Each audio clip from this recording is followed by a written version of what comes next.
এর যুবক, একটু মনোযোগ দিয়ে শোনো।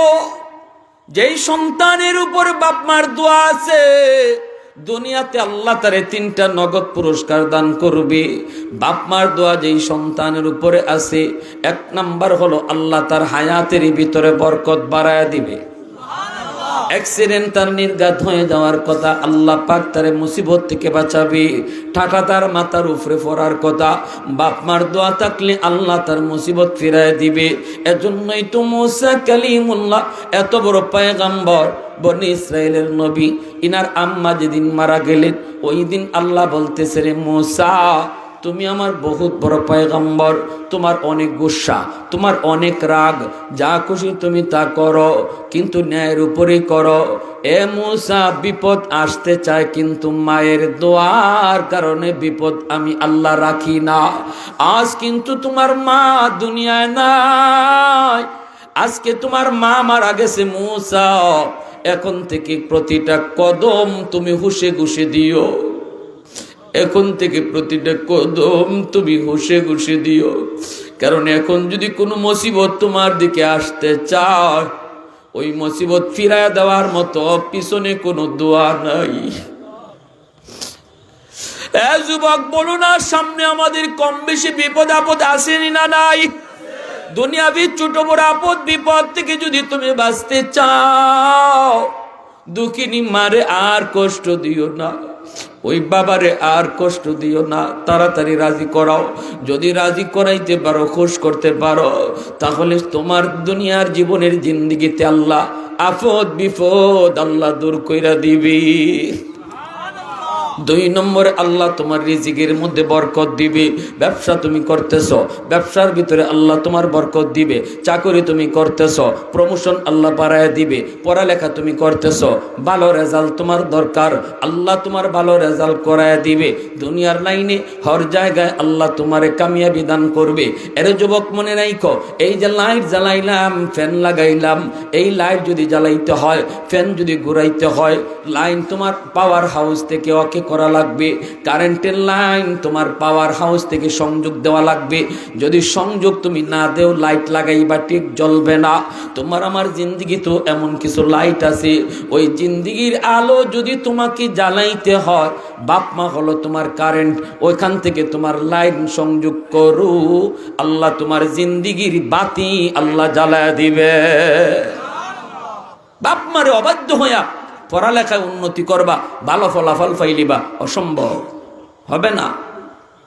মার কথা অমান্য কইরা বাবার অবাধ্য হইয়া ব্যবসা খুব লাভ করে লিবা, অসম্ভব। এজন্যই মায়ার নবী, রহমতের নবী বলতেছেন, যুবক, তোমাকে অনুমতি দিলাম, তোমার ছোট ভাইরে তুমি পাঠায় দাও বাড়িতে, মায়ের খেদমত করো। বড় হলে পরে আমি নবী তোমাকে যুদ্ধে নিয়ে যাবো রে বাবা। এখন তুমি ছোট্ট মা, একা হয়ে যাবে, মা কাকে নিয়ে স্বপ্ন দেখবে, কাকে নিয়ে বাঁচবে?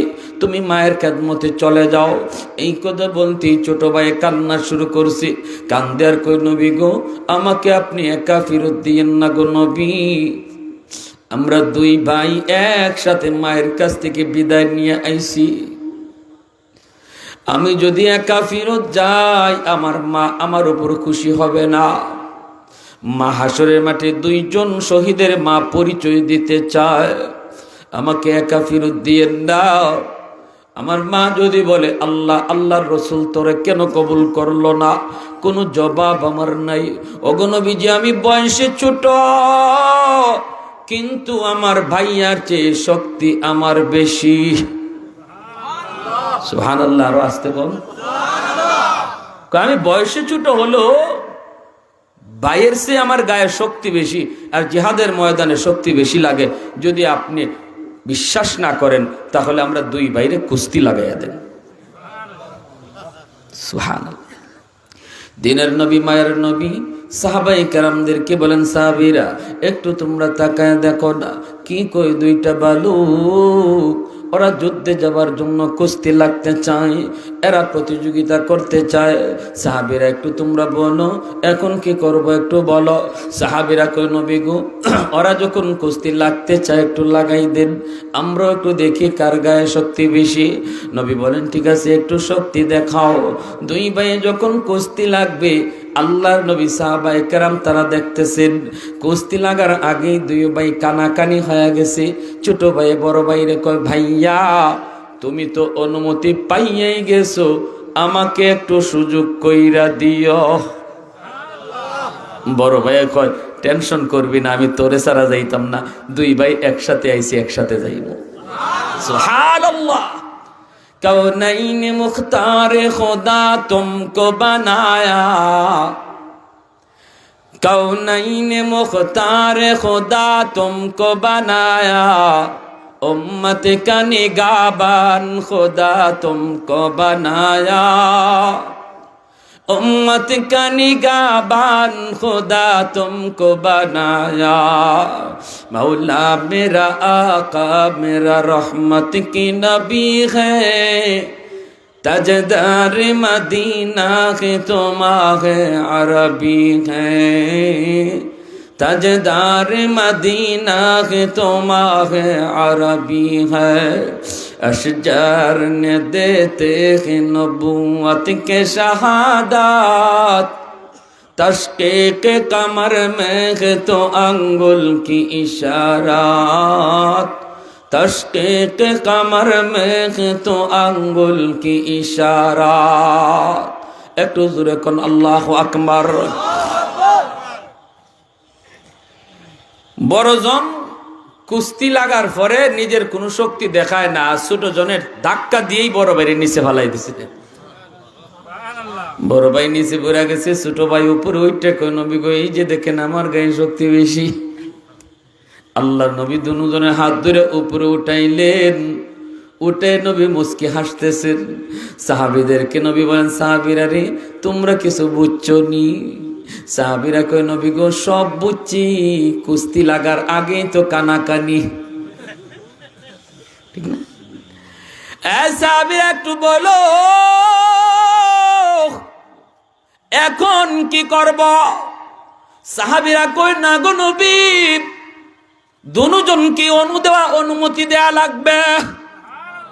আল্লাহ নবী বদরের যুদ্ধে দুনু ভাইকে অনুমতি দিয়া দিলেন।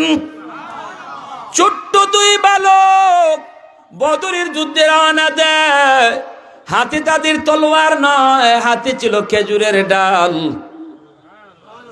ভাইরা বন্ধুরা আল্লাহর নবীও বদরের যুদ্ধে যায় হাজির।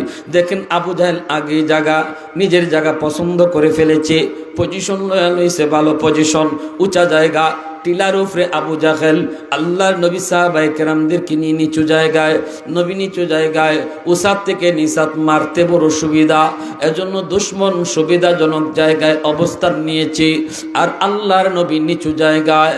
আবার নবীর সাহাবায়ে কেরামের পায়ের নিচে হলো বালু, হাঁটতে বড় কষ্ট হয়, আর ওদের পায়ের নিচে হলো মাটি, এদের হাঁটতে বড় সুবিধা। সর্বদিক দিয়ে জিহাদের পরিবেশগত পজিশন আবু জাহেলের পক্ষে আর ছিল নবীর বিপক্ষে। ওই অবস্থায় আল্লাহর নবী তাবুতে কান্না শুরু করলেন। সারা রাত নবী শুধু আল্লাহর কাছে কানলেন। সকালবেলা যুদ্ধ শুরু হবে, ওই দিকে আবু জাহেল তাবুতানায় আসে, এই দিকে আল্লাহর নবী সাহাবায়ে কেরামদেরকে নিয়ে সকালবেলা যুদ্ধ শুরু হবে। ভাইরা নবী এইভাবে আল্লাহর কাছে কাঁদতেছেন। আবু বকর সিদ্দিক রাদিয়াল্লাহু তাআলা আনহু বলেন আমি রাত 12টা বাজে নবীর তাবুতে ঢুকলাম, ঢুইকা দিকে আমার নবী দয়ার নবী মায়ার নবী হাত দুইটা আসমানের দিকে বাড়াইয়া নবী কানতে কানতে দাড়ি মুবারক ভিজে যাইতেছে, আর শুধু বলতেছেন মালিক, ও আসমানের মালিক, আজকের যুদ্ধের দ্বারা প্রমাণ হবে জমিনের ভিতরে তোমার গোলামি থাকবে কি থাকবে না, এই জমিনে তোমার গোলামি চলবে কি চলবে না, সেটা আজকের যুদ্ধের দ্বারা সেটা প্রমাণ হবে। ওগো আল্লাহ তুমি যদি চাও এই জমিনে তোমার গোলামি চলুক, তাহলে আজকে বদরের যুদ্ধে তুমি সাহায্য করো, বদরের যুদ্ধে তুমি সাহায্য করো। সিদ্দিকে আকবর বলেন, রাত 2টা বাজে গেলাম, তখনও দেখি মায়ার নবীর হাত আসমানের দিকেই বাড়ানো, আর দাড়ি মুবারক ভিজা ভিজা টপটপায়া মাটিতে নবীর চোখের পানি পড়তেছে। আমি রাত 3টা বাজে নবীর তাবুতে ঢুকলাম, তখনও দেখি নবী হাত উপরে। ওই অবস্থায় তাহাজ্জুদের টাইম আল্লাহ পাক জিব্রাইলকে পাঠিয়ে দিলেন। জিব্রাইলে আমিন আয়েশা বলতেছে, নবী গো, ও নবী হাত নামান, হাত নামান, আপনার চোখের পানি আমি জিব্রাইল বরদাস্ত করতে পারি না। আসমানের ফেরেশতারা আপনার চোখের পানি সইতে পারে না, এমনকি মালিক সইতে পারেন না। হাত 2টা নামায় ফালান গো নবী। আল্লাহ পাক রব্বুল আলামিন সুসংবাদ দিয়েছেন, বদরের যুদ্ধে আল্লাহ পাক পরম্পরায় 5000 ফেরেশতা আল্লাহ যুদ্ধের জন্য নামাবে, আর ওই ফেরেশতাদের কমান্ডার হব আমি জিব্রাইল। আল্লাহু আকবার, আল্লাহু আকবার। এখন আল্লাহর নবী ফজরের পরে যুদ্ধ করবেন, বদরের যুদ্ধ। ওই সময় আল্লাহর গায়বী সাহায্য শুরু হয়ে গেছে। কেমনে? মুষলধারে বৃষ্টি আল্লাহ নাজিল করলেন। সূরা আনফালের ভিতরে আল্লাহ বলেছেন মুষলধারে বৃষ্টি। আর এই বৃষ্টির কারণে দুশমনরা যে উঁচা জায়গাটা ছিল আর পায়ের নিচে ছিল মাটি, বৃষ্টির পানি পড়ে হয়ে গেছে ফিসলা। এখন মারবো পরে আগে নিজের ফাও আটকাও। নিজের ফাও খান থামানি লাগতো না নিবা, নিজের ফাও খান আগে আটকাও, পরে মারবাই নে। ওর নিজের ফাওই আটকাইতে পারে না। আর আল্লাহর নবী পায়ের নিচে ছিল বালু, বৃষ্টির পানিতে হয়ে গেছে এটা শক্ত। দেখছেন, এক বৃষ্টির দিয়া আল্লাহ পাক বদরের যুদ্ধের পুরা চিত্র আল্লাহ পাল্টাইয়া দিছে। ওরা ছিল প্লাস পয়েন্টে, ওরা ছিল ওদের পজিশন মতো, পজিশন ওদের ভিন্ন পথে চলে গেল, এদের বিপরীতে চলে গেল। আর বৃষ্টির কারণে পরিবেশ নবীর অনুকূলে চলে আসলো। সুবহানাল্লাহ। এইবার 2 ভাই, ছোট 2 ভাই বদরের যুদ্ধে কি কাণ্ড ঘটাইছে এটা শুনবার ইচ্ছা কার কার আছে? একটু হাত উঠে দেখান। মাশাআল্লাহ। আল্লাহ তুমি কবুল করো, জোরে করো আমিন।